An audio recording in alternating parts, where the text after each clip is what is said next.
The numbers on my computer screen didn't make sense. After 30 years with the IRS and 3 years running the Miller Family Foundation, I knew what clean books looked like. This wasn't it, $40 million? Gone. I leaned back in my leather chair, the one Margaret bought for my retirement, and stared at the discrepancy report. The foundation she dreamed of creating to help underprivileged kids in Chicago was bleeding money faster than a punctured artery. My hands trembled as I scrolled through transaction after transaction, each one authorized with Daniel's digital signature. Daniel, my younger son, the one who'd been fighting demons since college. The gambling, the failed marriages, the endless cycle of rehabilitation and relapse. I'd always known he was struggling, but embezzlement from children's education funds? The office felt smaller suddenly, the walls of our Lincoln Park headquarters closing in. Outside, Lake Michigan stretched endlessly toward the horizon, but I couldn't focus on anything except those devastating numbers. Each misappropriated dollar represented a scholarship lost, a future stolen from some kid who reminded me of myself at 12, hungry, determined, and hoping someone would give them a chance. My phone buzzed. Thomas, Dad, I heard about the audit results. I'm coming over. Of course he'd heard. Thomas always knew about family business before I did these days.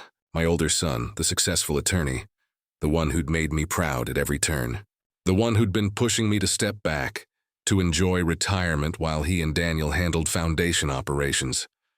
I walked to the window, watching joggers navigate the lakefront path below. How does a father process this? How do you reconcile the child you raised with the man who steals from charity? But something nagged at me as I reviewed the transfers again. Daniel's signatures looked perfect, too perfect. In my years investigating white-collar crime, I'd learned to spot forgeries. These didn't feel like Daniel's handiwork. They felt professional. The door opened without a knock. Thomas strode in, his $1,000 suit immaculate, his expression perfectly calibrated between concern and disappointment. Behind him, the familiar scent of his cologne, the same brand he'd worn since law school.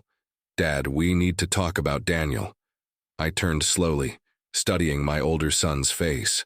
Yes, we do. I've been reviewing the foundation's books with our auditors. The evidence is overwhelming. Daniel's been systematically draining accounts for months, maybe years. Those words hit like physical blows. Thomas, I know this is hard, but we have to think about protecting the family name. About protecting you. Protection.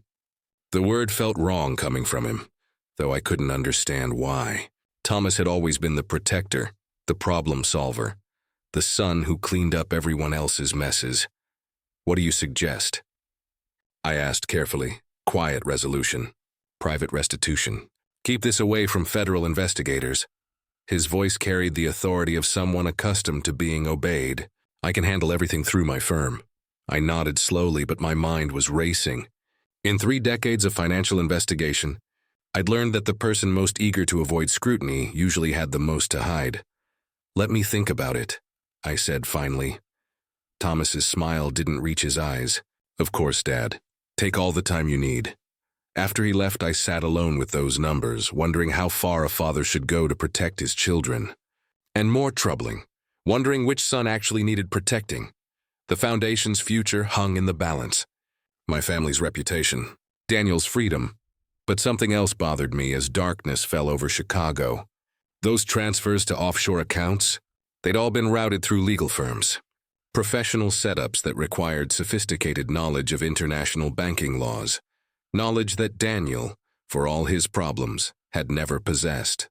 My grandfather, Patrick Miller, stepped off the boat at Ellis Island in 1923 with $17 in his pocket and a promise to his dying mother that he'd make something of the Miller name in America. He kept that promise one brick at a time, building houses across Chicago's South Side during the Depression, while other men waited in bread lines. I learned about integrity from watching Patrick work. Even when contractors tried to shortchange him on materials, he never cut corners. A man's word is his bond, Jimmy, he'd tell me while mixing cement behind our Bridgeport bungalow. In America, your reputation is the only currency that matters. My father continued that tradition, rising from construction foreman to building inspector for the city. He taught me that rules weren't suggestions. They were the foundation of a civilized society. When I scored high on my accounting exams at DePaul University, he encouraged me to apply to the Internal Revenue Service. "Government work means serving something bigger than yourself," he said. "The Miller family builds things that last." 30 years with the IRS proved him right. I specialized in financial crimes, tracking money launderers and tax evaders who thought they were smarter than the system. My partners called me the Bloodhound because I could follow paper trails that others missed. I took pride in that nickname. Every conviction meant protecting honest taxpayers, preserving the integrity that made America work. Margaret understood that mission from our first date in 1975. She was a teacher at St. Alphonsus Elementary, and when I explained what I did, her eyes lit up. "You protect the people who follow the rules," she said. "That's beautiful work, James." We married 2 years later in the same church where my grandparents had their wedding blessing. Margaret wore my grandmother's Irish lace, and we honeymooned in County Cork, walking the fields Patrick had left behind. Standing in that ancient landscape, holding Margaret's hand, I felt the weight of generations, immigrants who'd sacrificed everything so their descendants could live with dignity. Our Lincoln Park home became the symbol of that sacrifice realized. A Victorian mansion built in 1889, with original hardwood floors and stained glass windows that caught the morning light. Margaret spent weekends refinishing antique furniture, while I maintained the property with the same attention to detail my grandfather brought to his construction sites. Thomas and Daniel grew up in that house, playing in the same backyard where Margaret planted her roses. I taught them both to respect what previous generations had built, to understand that privilege came with responsibility. After I retired in 2019, Margaret and I established the Miller Family Foundation. She'd always dreamed of helping children who reminded her of her students, bright kids trapped in failing schools, needing someone to believe in their potential. We seeded the foundation with our retirement savings and donations from friends who'd watched our careers with respect. Margaret poured herself into that work. She researched education programs across Chicago, visited schools in underserved neighborhoods, interviewed families who'd benefited from similar foundations. Her passion was infectious. Board meetings became strategy sessions for changing lives. Then came the diagnosis: pancreatic cancer, stage 4, with maybe 6 months if we were lucky. Margaret faced it the same way she'd faced everything, with quiet courage and absolute determination to make her remaining time count. "Promise me the foundation will continue," she whispered during our last conversation at Northwestern Memorial Hospital. Her voice was barely audible, but her grip on my hand remained strong. "Those children need what we can give them," I promised, holding her until she passed on peacefully 3 years ago this November. Establishing the foundation's operations became my way of honoring her memory. I threw myself into the work, learning grant procedures, building relationships with schools, creating systems to ensure every dollar reached its intended destination. Margaret's dream became my mission. But lately, I'd noticed discrepancies in the quarterly reports. Small at first, invoices that seemed slightly inflated, contractor payments that didn't quite match approved amounts. I'd mentioned them to Thomas during our monthly reviews, and he'd assured me they were normal administrative variations. "Growing pains, Dad," he'd said. "Daniel's still learning the systems." I'd accepted that explanation because I wanted to believe it, because trusting family felt more natural than suspecting them. Now, staring at $40 million in misappropriated funds, I wondered if my desire to trust had blinded me to warning signs I should have caught years ago. The Miller family had built its reputation on integrity. 3 generations of honest work, of following rules, of serving something bigger than ourselves. Someone had betrayed that legacy. I intended to find out who. Thomas arrived at the foundation office the next morning with his usual commanding presence. At 45, he carried himself like a man who'd never encountered a problem he couldn't solve, through sheer force of will and legal expertise. His silver hair was perfectly styled, his navy suit pressed to military precision, and his handshake still had the grip of someone who'd learned early that first impressions mattered.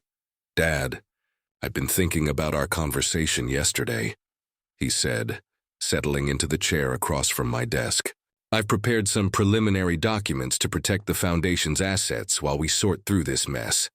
He spread manila folders across my desk with practiced efficiency. Thomas had always been methodical, even as a child. While Daniel collected baseball cards and comic books, Thomas organized them. While Daniel daydreamed during family dinners, Thomas asked questions about my work cases and Margaret's teaching strategies. I've also reached out to Amanda's connections at several private rehabilitation facilities, he continued. High-end places that specialize in gambling addiction and financial crimes counseling. Discreet locations where Daniel can get help without media attention. Amanda, Thomas's wife of 15 years, a pharmaceutical heiress who'd brought her own family money into their marriage. She moved through Chicago's social circles with the confidence of someone born to privilege, serving on hospital boards and hosting charity galas. Their 2 children attended Francis Parker School, where tuition cost more than most families' annual salaries. What does Amanda think about all this? I asked. She's concerned about the family reputation, naturally. The pharmaceutical industry is heavily regulated. Any hint of financial impropriety could affect her board positions. Of course. Everything in Thomas's world revolved around maintaining appearances, protecting assets, managing public perception. It was a skill that had served him well as a corporate attorney, but sometimes I wondered if he'd forgotten that real relationships required more than strategic thinking. My phone rang. Daniel's name appeared on the caller ID. Don't answer, Thomas said quickly. He'll just try to manipulate you with sob stories and promises to change. I've seen this pattern too many times, but I'd already picked up. Daniel, how are you holding up? Dad, I need to see you. There's something about the foundation accounts that doesn't make sense.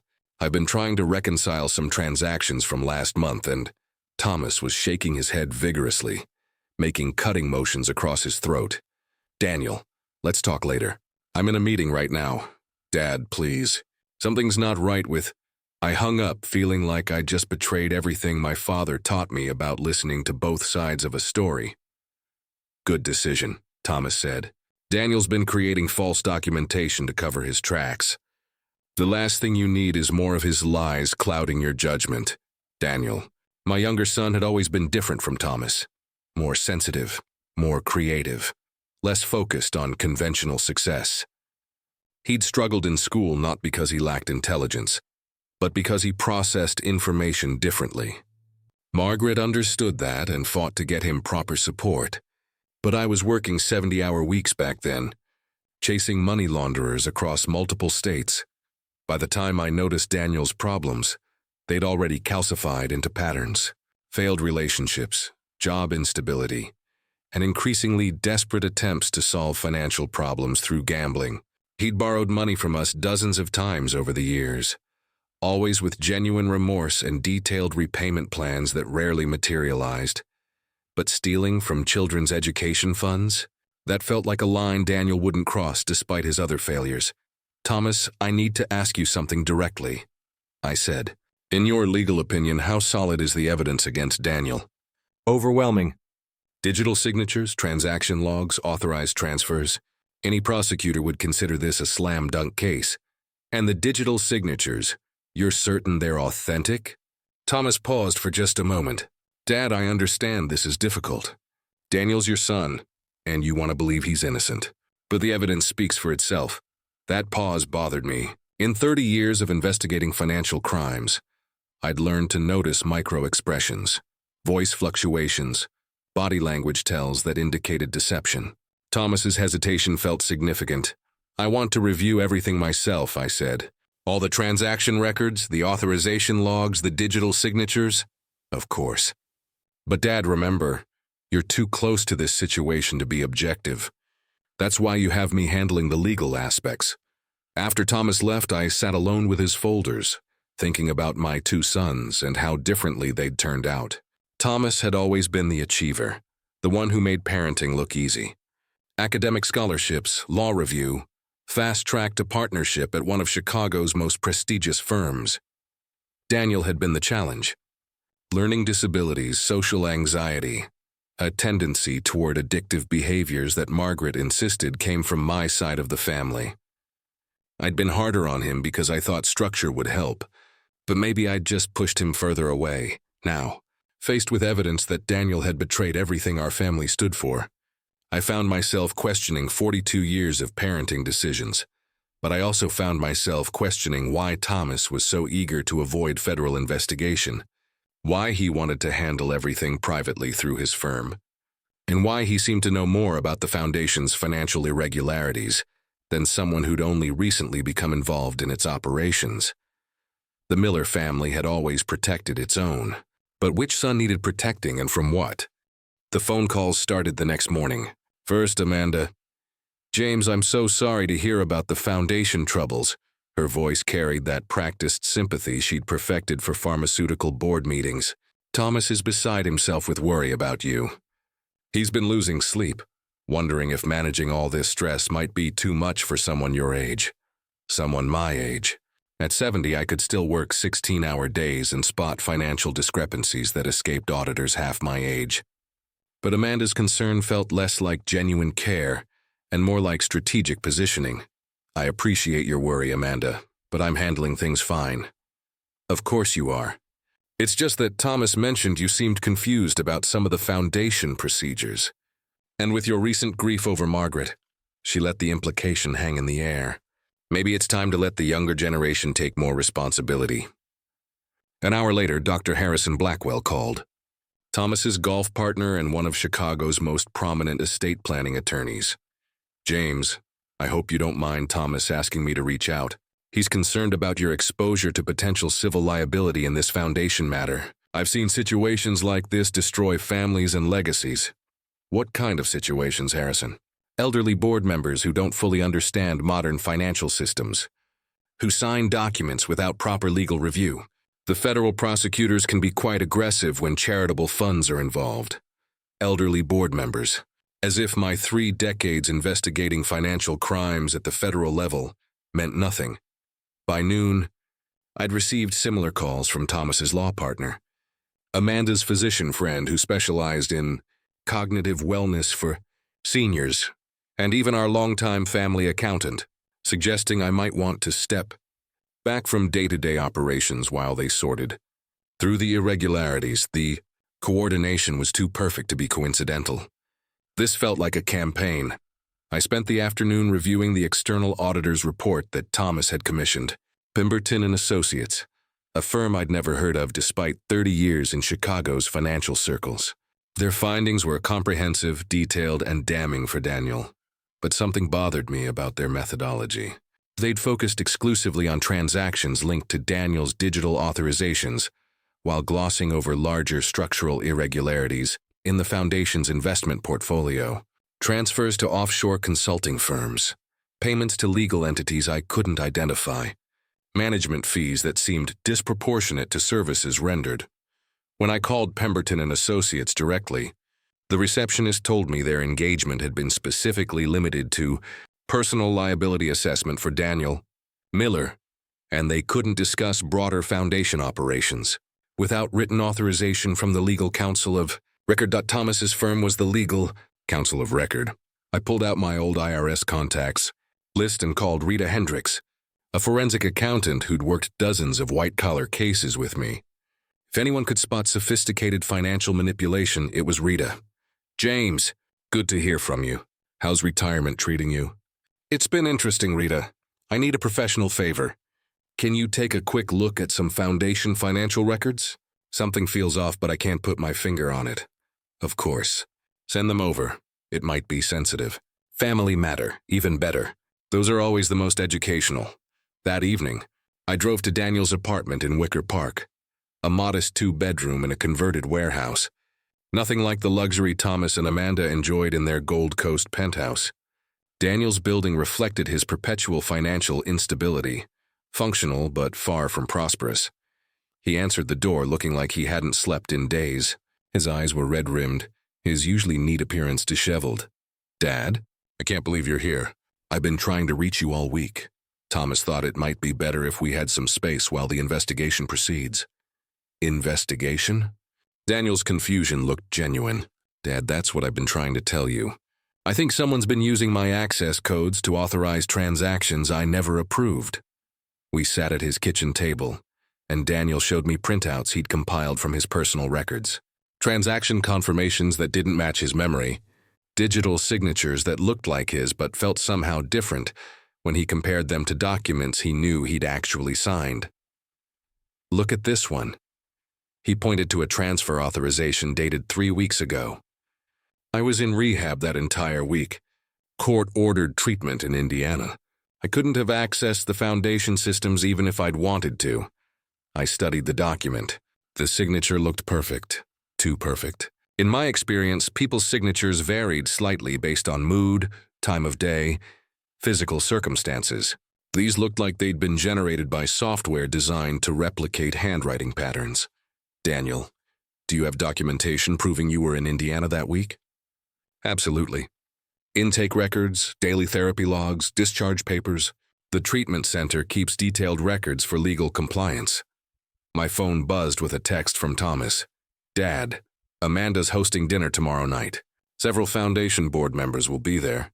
Important to present unified family front during this difficult time. A unified family front. Or an opportunity to reinforce the narrative that I was becoming overwhelmed by responsibility and needed to delegate authority to my more capable older son. Daniel, I need you to do something for me. Gather every piece of documentation you have about your whereabouts during the past 6 months. Treatment records, travel receipts, credit card statements, anything that can establish your location when these transactions occurred. Why? Don't you believe me? Looking at my younger son, the one who'd struggled with addiction, failed at multiple careers, disappointed me countless times, I realized I did believe him. Despite everything, Daniel had never been sophisticated enough to engineer something this complex. But Thomas? Thomas had the legal knowledge, the financial connections, and the technical resources to create exactly this kind of elaborate deception. I believe you, son, but we're going to need proof that others will accept. As I drove home through Chicago's evening traffic, I wondered how many other families had been destroyed by similar deceptions. How many times had the obvious suspect been innocent, while the trusted family member orchestrated their downfall from the shadows? The Miller family reputation had been built on 3 generations of integrity. Someone was using that reputation as cover for activities that would have horrified my grandfather. I intended to find out who, even if it meant discovering truths I wasn't prepared to face. I couldn't sleep that night. Daniel's documentation had been compelling. Treatment center records, credit card statements, even surveillance footage from the Indiana facility, proving he'd been in court-ordered rehabilitation when several major transfers occurred. But if Daniel was innocent, then someone with intimate knowledge of the foundation's operations had orchestrated an elaborate frame-up. At 3 a.m, I found myself in Margaret's old study, the room I'd barely touched since she passed away. Her reading chair still held the indent of her body, her favorite mystery novels stacked on the side table, exactly as she'd left them. I'd preserved everything as a shrine to her memory, but maybe it was time to start going through her personal effects. Margaret had always been meticulous about record-keeping. As an elementary school teacher, she'd learned to document everything: student progress, parent conferences, administrative decisions that might later be questioned. That attention to detail had extended to our personal finances and, after retirement, to the foundation's operations. I started with her desk drawers, finding the usual collection of pens, reading glasses, and thank you notes from students. But taped to the underside of the bottom drawer, I discovered something unexpected: a small USB drive wrapped in plastic with a note in Margaret's handwriting. James, if something happens to me, this contains important information about Thomas and the Foundation. Share only with someone you trust completely. Love always, M. My hands trembled as I unwrapped the drive. Margaret had been worried about something involving Thomas and the Foundation. She'd hidden evidence and prepared for the possibility that she might not be able to share her concerns directly. I plugged the drive into her computer, using the password she'd shared with me years ago. Patrick Miller, 1923. A tribute to my grandfather's immigration year. The files were organized with typical Margaret precision. Folders labeled financial, Irregularities, Thomas correspondence, Dorino connections, and Daniel setup. Each contained dozens of documents spanning nearly 5 years. I opened financial irregularities first. Margaret had compiled a comprehensive audit trail showing systematic fund diversions beginning shortly after the foundation's establishment. Small amounts initially, $50,000 here, $75,000 there, always structured to avoid triggering federal reporting requirements. But the pattern escalated. By year 3, monthly transfers exceeded $500,000, all routed through a network of shell companies and offshore accounts. Margaret had traced the money flow with forensic precision, identifying ultimate beneficiaries that included several entities connected to Chicago's Torino crime family. The Torinos. I knew that name from my IRS days. Anthony Torino ran legitimate businesses: construction, waste management, restaurant supply, but federal investigators had long suspected him of using those operations to launder money for less legal enterprises. We'd never found sufficient evidence for prosecution, but his financial sophistication was legendary. Thomas' correspondence contained email exchanges between my older son and various Torino associates, professional communications about legal consulting services, and investment opportunity evaluations. Nothing explicitly incriminating, but the pattern suggested a business relationship that had developed over several years. Then I found the smoking gun. In Torino Connections, Margaret had documented Thomas's law firm serving as legal counsel for 12 different companies that were later identified as Torino front operations. She'd obtained corporate filings, partnership agreements, and banking authorizations showing Thomas's direct involvement in establishing financial structures specifically designed to obscure money trails. My son wasn't just enabling money laundering, he was architecting. Daniel's setup was the most devastating folder. Margaret had identified the precise method Thomas used to frame his brother: digital signature software that could replicate Daniel's authorization patterns, fabricated timestamps that made transactions appear to occur when Daniel was available to execute them, even manipulated security camera footage that would show Daniel entering the foundation offices when he was actually in rehabilitation.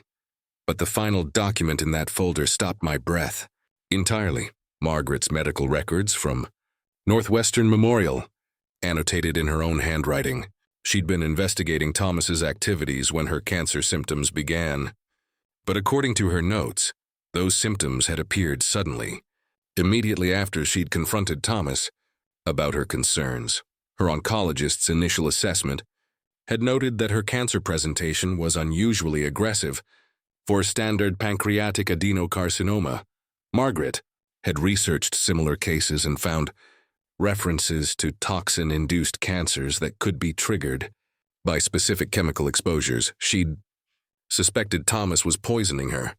The room felt like it was spinning. I gripped the edge of Margaret's desk, trying to process the implications. My older son, the child I'd been proudest of, the one who'd seemed to embody everything the Miller family represented, was not only a criminal but potentially a murderer. He'd killed his own mother to protect his money laundering operation, and now he was destroying Daniel to eliminate the only remaining threat to his scheme. I copied Margaret's files to my own secure drive and replaced her USB exactly where I'd found it. If Thomas had searched the house after Margaret's death, he'd apparently missed this hiding place. But now I understood why he'd been so eager to have me step back from foundation operations. Why he'd encouraged early retirement. Why he'd surrounded me with advisors questioning my mental acuity. Why he'd been so insistent on handling everything through his law firm. Thomas needed me, incapacitated or dead, before I discovered what Margaret had already figured. I had 48 hours before Thomas's dinner party, where he'd likely present some final resolution to the Daniel problem that would cement his control over the foundation and eliminate the last witness to his activities. Margaret had gathered the evidence. Now I had to decide how to use it. My wife had died protecting the foundation's mission and trying to save Daniel from Thomas's manipulation. I owed it to her memory, and to the children whose futures depended on our work, to finish what she'd started. But first, I needed allies who could help me take down a sophisticated criminal who happened to be my own son. At dawn, I made the first call. Sarah Chen answered on the second ring, her voice sharp with the alertness of someone accustomed to emergency situations. James Miller? Jesus, it's been what, 4 years? Please tell me you're not calling. 'Cause you're bored in retirement. Sarah had been my FBI liaison during the Castellano money laundering investigation in 2016. A forensic accountant turned federal agent. She understood financial crime better than most prosecutors. More importantly, she owed her promotion to my testimony in that case. Sarah, I need to see you today. Unofficial capacity. Stumbled onto something that makes Castellano look like petty theft. How unofficial are we talking? Family matter that intersects with federal crimes. Money laundering, possibly murder. Chicago organized crime connections. The line went quiet for several seconds. Jesus, James, you don't do anything small, do you? Meet me at Millennium Park, Crown Fountain, 2 o'clock. Come alone. My second call went to Rita Rodriguez, the forensic accountant who'd already agreed to review the foundation records. Rita had spent 15 years with Treasury's Financial Crimes Enforcement Network before starting her own consulting practice. If anyone could unravel Thomas's sophisticated financial structures, it was Rita. Rita, I need to expand our engagement. What I'm dealing with is more complex than I initially realized. How much more complex? Multi-jurisdictional money laundering operation using charitable foundation as a front. Approximately $200 million in suspicious transactions over 5 years. Holy shit, James. That's RICO territory. I know. Can you clear your schedule for the next 48 hours? For you? Absolutely. Send me everything you have. By noon, I'd compiled Margaret's evidence into a comprehensive briefing package. Financial flowcharts, corporate structure diagrams, timeline correlations, and documentary evidence showing Thomas's law firm at the center of an elaborate criminal enterprise. The meeting with Sarah felt like stepping back into my old life. She'd chosen the Crown Fountain location because its tourist crowds provided perfect cover for sensitive conversations. We sat on a bench overlooking the reflecting pool, watching children play in the fountain's spray. Talk to me, James. What's got you calling in favors after 4 years of retirement? I handed her a tablet containing Margaret's research. My wife discovered that our charitable foundation was being used to launder money for the Torino organization. She died before she could report it. Sarah scrolled through the documents, her expression growing increasingly grim. This is incredibly sophisticated. Whoever set this up understood federal banking regulations, RICO statutes, and nonprofit compliance requirements at an expert level. My older son, Thomas, is a corporate attorney. He's been managing the foundation's legal affairs. Your son? Sarah looked up sharply. James, please tell me you're not suggesting... I'm not suggesting anything. I'm showing you evidence that Thomas Miller has been using Miller Family Foundation assets to facilitate money laundering for Anthony Torino's organization for the past 5 years. Sarah continued reading, occasionally whistling softly at particularly damning evidence. The digital signature forgeries alone would be worth 10 years in federal prison. But if your wife suspected he poisoned her, she trailed off, understanding the implications. I need this investigated properly, Sarah, but I also need to protect my other son, Daniel, who's been set up as the fall guy for everything. What's your timeline? Thomas is hosting a dinner tomorrow night with Foundation board members.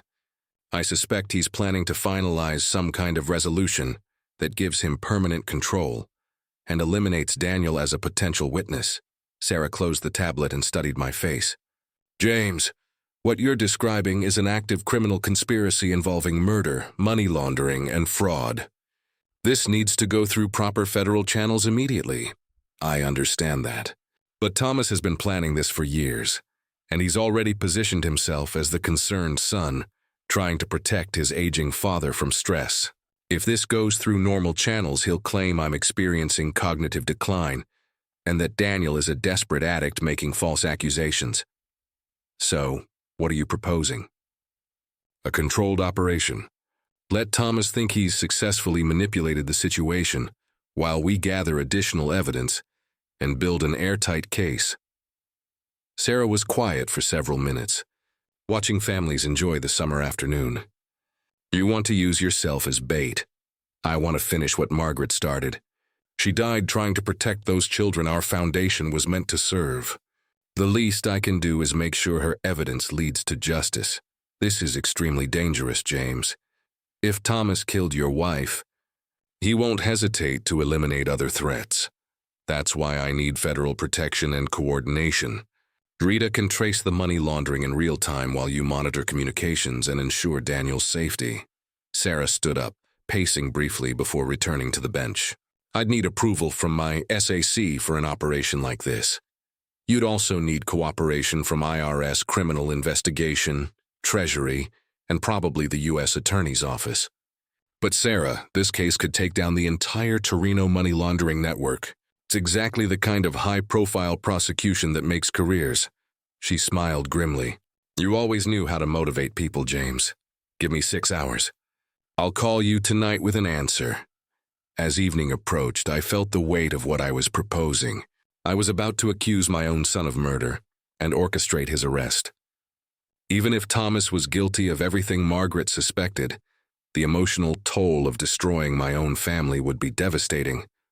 But then I thought about the children our foundation was meant to help. Kids like the ones Margaret had taught, growing up in poverty, needing someone to believe in their potential. Thomas had stolen their futures to fund criminal enterprises. He'd also stolen Margaret's life and Daniel's reputation. Whatever paternal instincts, I had to protect Thomas had to be subordinated to the larger responsibility I carried as Margaret's husband, Daniel's father, and guardian of the Miller family legacy. My phone rang at 8 o'clock. Sarah's voice was professional but tinged with excitement. We're in, James. Full federal operation. Coordinated through Chicago's Joint Terrorism Task Force. You're officially a confidential informant as of right now. What's the plan? You're going to that dinner tomorrow night, and you're going to give Thomas exactly what he wants. Your complete capitulation and transfer of foundation control while you record everything, while we record everything, and execute simultaneous search warrants on his law firm, his home, and 12 Torino-connected businesses. I took a deep breath, understanding that I'd just crossed a line from which there would be no return. Margaret would be proud, I said quietly. James, be careful tomorrow night. We'll be watching, but Thomas is sophisticated and dangerous. Don't underestimate what he's capable of. After she hung up, I sat in Margaret's study, surrounded by the evidence of her courage and determination. Tomorrow night I would honor her memory by finishing the investigation that had cost her life. The Gold Coast penthouse felt like a stage set designed to intimidate. Amanda had transformed their dining room into a boardroom, with foundation documents spread across the mahogany table, like evidence in a trial. The invited guests, 3 board members, Thomas's law partner, and the mysterious auditor from Pemberton and Associates, sat with the practiced composure of people accustomed to making decisions that affected other people's lives. I wore the wire Sarah had provided, a device so small it was virtually undetectable.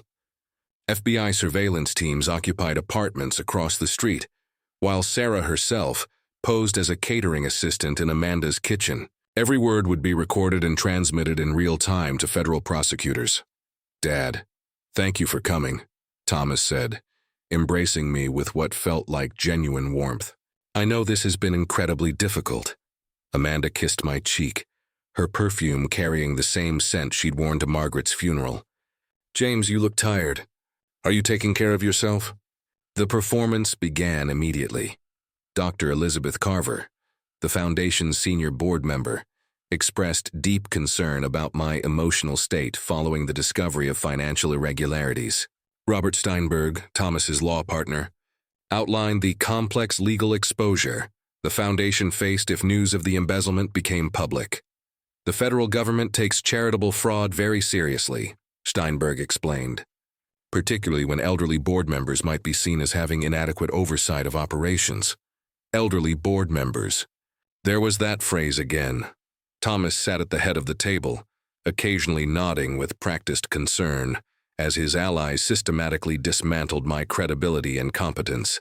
The choreography was flawless, each speaker reinforcing the narrative that I was overwhelmed, possibly suffering from age-related cognitive decline, and desperately needed my capable older son to assume control. "Gentlemen, ladies," I said finally, "I appreciate your concern for my welfare and the Foundation's future. But before we discuss any transfers of authority, I think you should know that I've discovered some additional information about our financial situation." Thomas's expression didn't change, but I caught a micro-expression of alarm, the same tell I'd learned to recognize during IRS interrogations. "Dad, we've already reviewed everything with our auditors. What additional information could there be?" I pulled out a folder containing selected documents from Margaret's research. "These are records my wife compiled before she passed away. She was concerned about certain patterns in our Foundation's operations." The room went silent. Thomas leaned forward slightly, and I could see him calculating rapidly. "Dad, Margaret wasn't involved in Foundation operations. She was focused on her illness during those final months. Actually, Thomas, Margaret was quite involved. She discovered that our Foundation has been used to facilitate money laundering for the Torino crime family over the past 5 years." The silence deepened. Dr. Carver looked confused. Steinberg appeared uncomfortable, and the Pemberton auditor reached for his briefcase as if preparing to leave. But Thomas remained perfectly composed. "Dad, I think your grief is affecting your judgment. Those are very serious accusations without any factual basis." I spread Margaret's financial flowcharts across the table. $200 million in suspicious transactions. Shell companies in Delaware and Nevada. Offshore accounts in jurisdictions that don't cooperate with federal investigations. All coordinated through legal entities that your firm established and manages. Thomas studied the documents for several seconds. When he looked up, his expression had changed completely. The concerned son had been replaced by something colder, more calculating. "These documents don't prove anything illegal. Dad, complex financial structures are common in modern nonprofit management." "You're right," I said. "By themselves, these documents might not prove criminal activity. But when combined with the evidence that Daniel was in court-ordered rehabilitation, when most of these transactions occurred, they paint a very different picture." Daniel's rehabilitation records. Thomas's voice carried the first hint of uncertainty I'd heard. Complete documentation proving he was in Indiana facilities when transactions supposedly authorized by him were taking place. Timestamp security footage, medical records, even credit card statements showing he couldn't have been in Chicago during critical periods. I watched Thomas process this information, seeing him understand that his carefully constructed frame-up was collapsing. But instead of panic, his expression shifted to something that chilled me. "Dad, I'm disappointed that you're choosing to believe Daniel's lies over documented evidence, but I understand that grief can affect judgment in unpredictable ways." He stood up, moving to the window overlooking Lake Michigan. "Gentlemen, ladies, I think it's clear that my father is experiencing some cognitive challenges. The stress of managing the Foundation, combined with his recent loss, has clearly impacted his ability to distinguish reality from conspiracy theories." The board members nodded sympathetically. They'd been prepared for this moment. "Thomas," I said carefully, "are you suggesting that I'm mentally incompetent?" "I'm suggesting that you need help, Dad. Professional help from people who understand how grief and age can affect perception and memory." He returned to the table, his movements deliberate and confident. "I've prepared documentation transferring complete Foundation authority to a professional management board, with myself as legal guardian of your interests. It's the responsible thing to do." I felt the weight of the moment. Thomas was making his final move, using my own accusations against Margaret's murderer as evidence of my mental instability, in front of witnesses who would testify that I'd made wild allegations about money laundering and organized crime, but he'd also just confirmed his intimate knowledge of transactions that supposedly surprised him, revealed his preparation for this exact scenario, and demonstrated a chilling willingness to institutionalize his own father to protect his criminal enterprise. "You know what, Thomas? You're absolutely right." His eyebrows raised slightly. "I am? I am old and I'm grief-stricken, and I clearly don't understand modern financial systems the way you do. I gathered Margaret's documents and placed them back in the folder. I think it would be best if you took complete control of foundation operations. The relief in the room was palpable. Thomas smiled, reaching across to squeeze my shoulder. Dad, I know this is hard, but it's the right decision for everyone. Just one question before I sign anything, I said. How long have you been working with Anthony Torino? Thomas's hand stopped moving. In the kitchen, I could hear Sarah, listening to every word through her earpiece. I don't know what you're talking about. Of course you don't, just like you don't know anything about the 12 shell companies your firm created for Torino operations, or the sophisticated software that replicated Daniel's digital signatures, or the toxins that caused Margaret's cancer. Thomas was standing now, his composure finally cracking. Dad, you're clearly having some kind of breakdown. The only breakdown here, I said quietly, is your carefully constructed plan to murder your mother, frame your brother, and steal $40 million from children's education funds. The room erupted.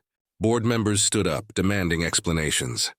Steinberg was gathering papers, clearly preparing to distance himself from whatever was about to happen. But Thomas just stared at me with an expression I'd never seen before. Cold, calculating, and completely devoid of filial affection. You have no idea what you've just done, old man. The first knock came exactly 30 seconds after Thomas's threat. Firm, authoritative, impossible to ignore. Federal agents, open up! The penthouse erupted in chaos.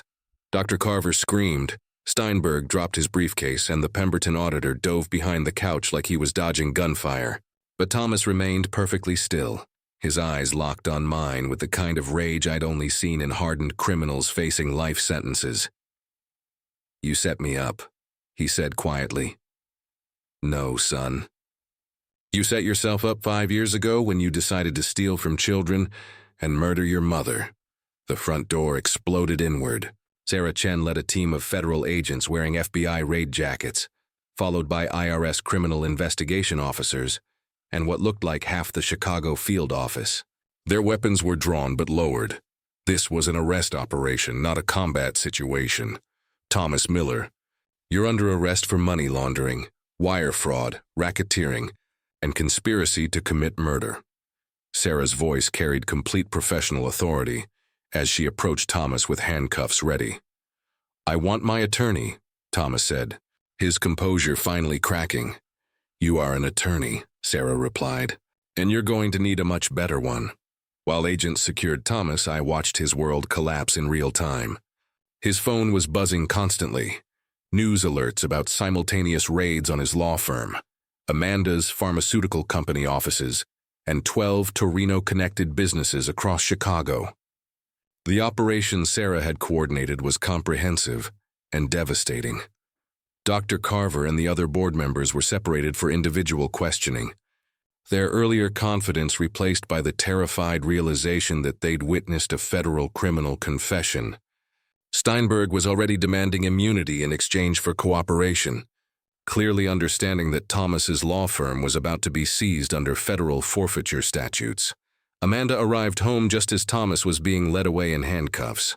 She took one look at the federal agents filling her penthouse and immediately understood that her carefully constructed social position had just evaporated. James, what have you done? She whispered. I finished what Margaret started, I replied. Your husband killed my wife and framed my son. Now he's going to federal prison for the rest of his life. The evidence raid was methodical and thorough. Federal agents removed computers, files, phones, and financial records, while Sarah supervised the documentation process. Rita Rodriguez arrived with a team of forensic accountants who immediately began tracing electronic transactions from Thomas's personal devices. James, we found something extraordinary, Rita said, pulling me aside. Thomas wasn't just laundering money for the Torinos, he was skimming from them. Approximately $15 million diverted to personal accounts in Switzerland and the Cayman Islands. He was stealing from the mob, systematically over 3 years. The foundation was perfect cover because charitable organizations aren't subject to the same financial monitoring as commercial entities. I understood the implications immediately. Thomas hadn't just committed federal crimes. He'd betrayed the Chicago outfit. When Anthony Torino discovered that his attorney had been stealing money while helping him launder funds, Thomas would face consequences far worse than federal prosecution. My phone rang. Daniel's name on the caller ID. Dad, I'm watching the news. They're saying Thomas was arrested for money laundering and murder? Come home, son. It's over. Is it true? Did he really frame me for stealing from the foundation? Yes, Daniel. And he killed your mother to cover it up. But Margaret gathered enough evidence to expose everything. She saved you, even though she couldn't save herself. Daniel was crying when he arrived at the penthouse an hour later. Federal agents were still processing evidence, but Sarah had cleared him to enter as a victim rather than a suspect. He stood in the doorway of the living room where Thomas had tried to destroy his reputation, looking lost and overwhelmed. Dad, I can't believe Thomas would do this. He was always the good son, the successful one. How could he murder Mom? Power corrupts, Daniel. Thomas got involved with dangerous people and discovered he was good at illegal activities. When Margaret threatened to expose him, he chose to protect his criminal career instead of his family. We sat together on the couch where hours earlier Thomas had been orchestrating my institutionalization. Now he was in federal custody, facing RICO charges that carried mandatory life sentences. Sarah approached with a tablet showing preliminary financial analysis. James, we've traced approximately $240 million in laundered funds over 5 years. Thomas's law firm was the central coordination point for the entire Torino money laundering operation. What happens to the foundation? Federal receivership initially, while we sort through legitimate funds versus criminal proceeds. But Rita thinks we can probably preserve about 60% of the assets for continued charitable operations. That meant the foundation could continue Margaret's work, helping underprivileged children access educational opportunities. Thomas had tried to destroy her legacy, but the law enforcement network I'd spent 30 years building had preserved it. Amanda was escorted from the penthouse in handcuffs 3 hours later. Her pharmaceutical connections had provided chemicals that Thomas used to induce Margaret's cancer, making her an accessory to murder. Their children would be placed in protective custody, while federal prosecutors determined whether the kids needed witness protection from Torino retaliation. By midnight, the penthouse was empty, except for federal evidence teams and cleaning crews. Drove home to Lincoln Park with Daniel, both of us emotionally exhausted but finally free from Thomas's manipulation and lies. Dad, Daniel said as we pulled into our driveway, I'm sorry I disappointed you so many times over the years. I know I wasn't the son you wanted me to be. You were exactly the son I needed, Daniel. Thomas was smart and successful, but he had no conscience. You struggled with addiction and made mistakes, but you never lost your humanity. That's why Margaret trusted you with foundation operations. And it's why Thomas needed to frame you. We sat in Margaret's study until dawn, reading through her complete files and understanding the full scope of her investigation. She died protecting Daniel and preserving evidence that would eventually bring Thomas to justice. My wife had been braver than any federal agent I'd ever worked with. She discovered that her own son was a murderer and a criminal, gathered evidence to prove it, and hidden that evidence where it would eventually be found by someone who could act on it. Margaret Miller had saved the foundation, saved Daniel, and provided the evidence needed to dismantle a major criminal enterprise. She'd also given me the chance to choose justice over family loyalty, truth over comfortable lies. I'd made the right choice, but it had cost me one son to save the other. 6 months after Thomas's arrest, I stood in the renovated Miller Family Foundation offices, watching Daniel present our quarterly report to the new Federal Oversight Board. His voice was steady, confident, completely different from the broken man who'd been framed for embezzlement. Educational scholarships increased by 40% this quarter, Daniel reported, clicking through presentation slides that showed real children whose lives we were changing. We've also expanded our literacy programs to 12 additional Chicago public schools. The transformation had been remarkable. Without Thomas's psychological manipulation and artificial pressure, Daniel had flourished in ways I'd never imagined possible.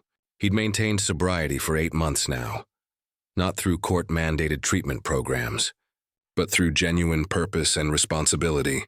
Daniel, Walk us through the new transparency protocols, said Judge Patricia Williams, the federal appointee overseeing our restructuring. Every transaction over $500 requires dual authorization from myself and our federal compliance officer, Daniel explained. Monthly reports go simultaneously to the IRS, Illinois Attorney General's office, and our independent audit firm. We've also implemented blockchain technology to create permanent, unalterable records of all fund distributions. I felt proud watching him field technical questions from federal prosecutors and nonprofit oversight specialists. Margaret would have been amazed to see her problem son becoming exactly the leader she'd always believed he could be. The foundation's new structure reflected lessons learned from Thomas's betrayal. An independent board of directors included a federal prosecutor, a retired IRS executive, and 2 social workers with decades of Chicago community experience. No single family member could control operations, and every decision was subject to multiple levels of review. Mr. Miller, Judge Williams addressed me directly, you've consistently declined to resume operational control. Are you comfortable with Daniel's leadership? Completely comfortable, I replied. He understands the Foundation's mission better than anyone, because he's lived the struggles our scholarship recipients face. His experience with addiction and recovery gives him credibility with at-risk youth that I could never provide. After the meeting, Daniel and I walked through Lincoln Park, the same route Margaret and I had taken for 20 years. The autumn leaves reminded me of our first walk here as newlyweds, when we dreamed about building something meaningful together. Dad, I need to ask you something that's been bothering me, Daniel said as we sat on our favorite bench overlooking the lake. What's on your mind? Do you think Thomas was always evil, or did something change him? I'd been wrestling with the same question since his arrest. Thomas had been a normal child, competitive, achievement-oriented, but not cruel or manipulative. The monster who'd poisoned Margaret and framed Daniel seemed like a different person entirely. I think Thomas discovered he was good at illegal activities and enjoyed the power that came with outsmarting law enforcement. Success became an addiction, and like any addiction, it required increasingly dangerous behavior to maintain the same high. But he had everything: successful law practice, beautiful family, social status. Why risk it all for criminal money? Because it wasn't enough. Thomas needed to feel superior to everyone around him, including the criminal clients he was supposed to be serving.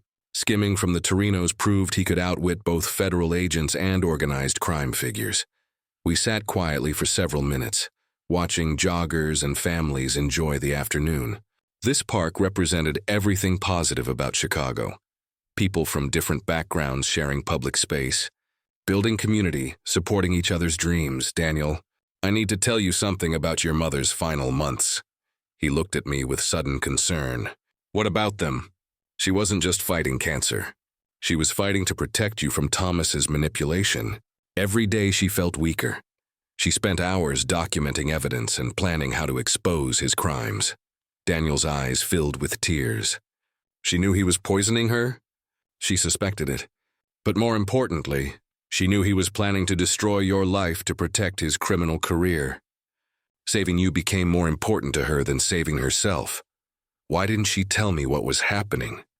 Because Thomas was monitoring your communications and would have killed you both if he'd known she was investigating him. Margaret's strategy was brilliant. Gather irrefutable evidence, hide it where Thomas couldn't find it, and trust that eventually someone would discover her research and act on it. We walked home as darkness fell over Chicago, 2 survivors of a family tragedy that had exposed truths we'd never wanted to face. But we'd also discovered strengths we'd never known we possessed. Daniel's sobriety and leadership skills, my ability to choose justice over family loyalty, Margaret's courage to investigate her own son's criminal activities. Even in death, she'd continued protecting the people she loved. The Foundation's work had become a memorial to Margaret's values and sacrifice. Every scholarship awarded, every child who learned to read, every family lifted out of poverty represented her continuing influence on the world. Dad, I want to expand our programs to include addiction recovery support for teenagers. There are kids out there facing the same struggles I did, but they don't have family resources to get help. Margaret would love that idea, I said. She always believed that helping one person could change their entire family's trajectory. 2 weeks later, the Chicago Tribune published a comprehensive investigative series about Thomas's criminal enterprise. The reporters had access to federal court documents, FBI surveillance transcripts, and Margaret's complete research files. The headlines were devastating. Prominent attorney's 5-year crime spree. Foundation funds laundered mob money. Son poisoned mother to hide financial crimes. But the articles also highlighted the foundation's recovery and continued mission. They featured Daniel's transformation from addiction victim to non-profit leader, Margaret's posthumous heroism in exposing the criminal conspiracy, and the positive impact our educational programs were having on Chicago's most vulnerable children. Thomas's trial was scheduled for the following spring. Federal prosecutors expected him to receive life imprisonment without possibility of parole under RICO statutes. Amanda had accepted a plea bargain that would result in 15 years in federal prison for accessory to murder.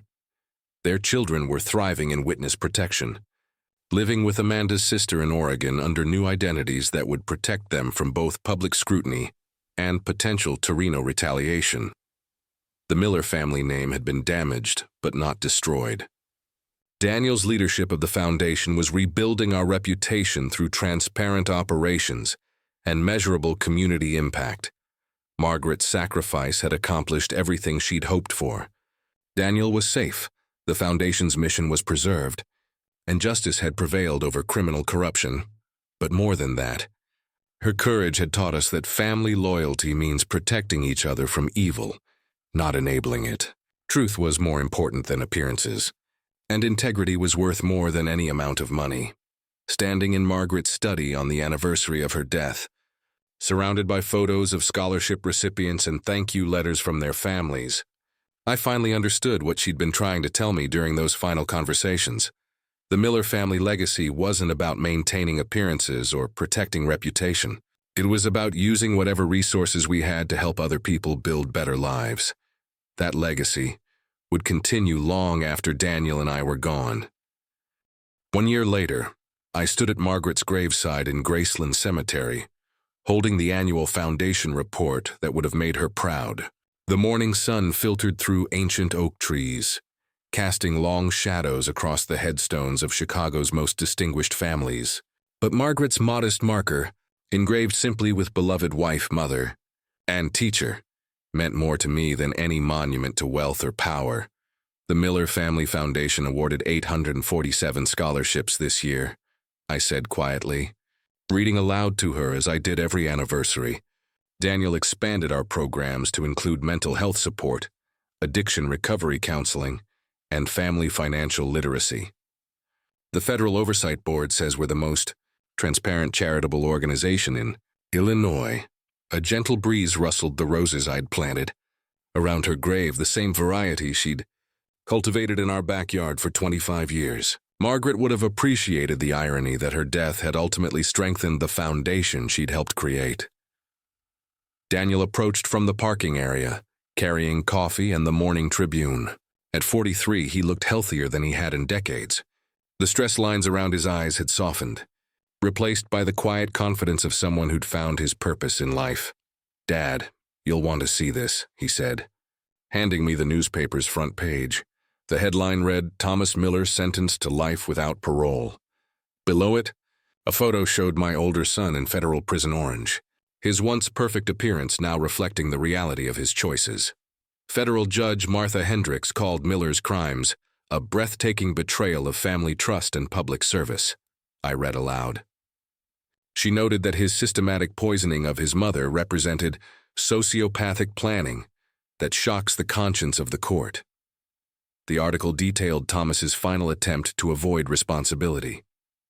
His defense attorneys had argued that stress from managing family finances had caused a mental breakdown, that he'd never intended to harm anyone, that his actions were the result of pressure from organized crime figures he couldn't control. But federal prosecutors had presented Margaret's complete investigation, showing 5 years of premeditated criminal activity, the evidence of deliberate poisoning, sophisticated financial manipulation, and calculated framing of Daniel painted a picture of someone who'd chosen evil repeatedly and methodically. "Any regrets?" Daniel asked, settling beside me on the bench we'd installed near Margaret's grave. "About exposing Thomas? None whatsoever. But he was your son. He stopped being my son when he murdered your mother." I folded the newspaper and set it aside. "Real family doesn't poison each other, Daniel. Real family protects each other from evil, even when that evil comes from within." We sat in comfortable silence, listening to the sounds of Chicago waking up around us. Traffic humming along Lakeshore Drive, joggers calling greetings to each other, children laughing at a nearby playground.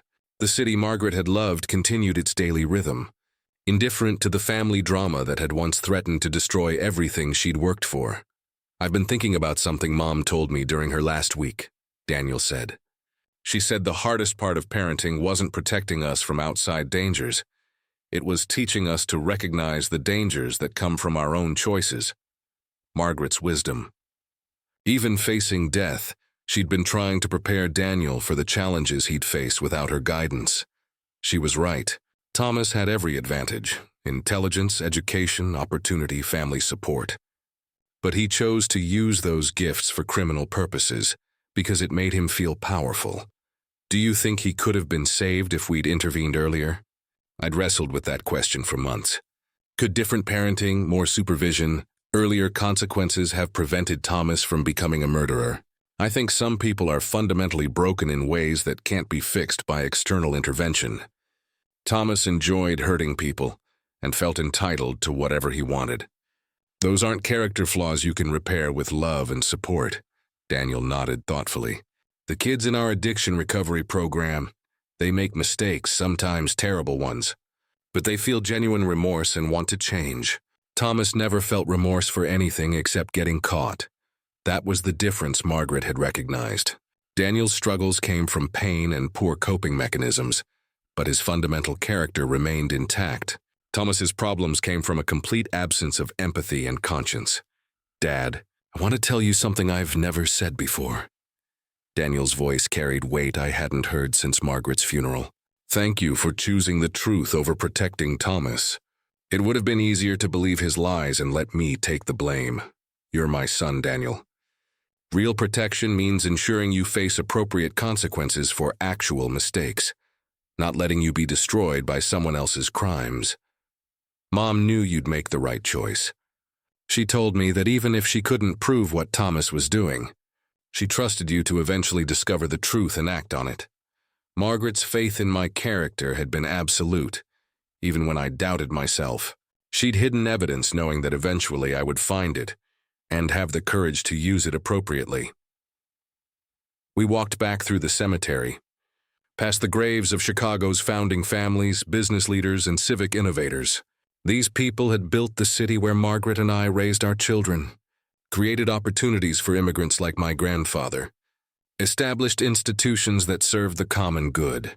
"What kind of legacy do you want to leave, Daniel?" He considered the question as we reached our car. "I want kids who grow up like I did, struggling with addiction, mental health issues, family problems, to know that their mistakes don't have to define their entire lives. That someone believes in their potential even when they don't believe in themselves." That's exactly what Margaret would want. Driving home through Lincoln Park, I reflected on the lessons of the past year. Family loyalty wasn't about protecting relatives from consequences. It was about loving them enough to insist they face reality and make better choices. Truth was more important than appearances, and integrity was worth any sacrifice. The Miller family name had been damaged, but not destroyed. Daniel's leadership of the foundation was rebuilding our reputation through transparent operations and measurable community impact. Every scholarship awarded, every life changed, every family lifted out of poverty represented Margaret's continuing influence on the world. Thomas would spend the rest of his life in federal prison, facing daily reminders that crime doesn't pay and evil actions have permanent consequences. Amanda would serve her sentence and presumably rebuild her life somewhere far from Chicago, hopefully having learned that enabling criminal behavior only leads to destruction. But Daniel and I would continue Margaret's work. We'd help other families facing addiction, poverty, and limited opportunities. We'd teach children that education was the pathway to better lives. That hard work was more valuable than easy money. That integrity was the foundation of sustainable success. The Miller family legacy would be measured not by how much money we accumulated or how impressive our professional achievements looked, but by how many other people we helped achieve their dreams. Margaret was gone, but her values lived on through the foundation's work. Thomas was imprisoned, but justice had been served. Daniel was thriving, proving that redemption was possible for people willing to face their problems honestly. And I had learned that the hardest decisions in life, choosing truth over comfort, justice over family loyalty, principles over convenience, were also the most important ones. Standing in our Lincoln Park home that evening, surrounded by photos of scholarship recipients and thank you letters from families we'd helped, I finally understood what Margaret had been trying to teach me all along. The American dream isn't about accumulating wealth or achieving status. It's about using whatever resources you have to help other people build better lives. That dream would continue long after Daniel and I joined Margaret in Graceland Cemetery.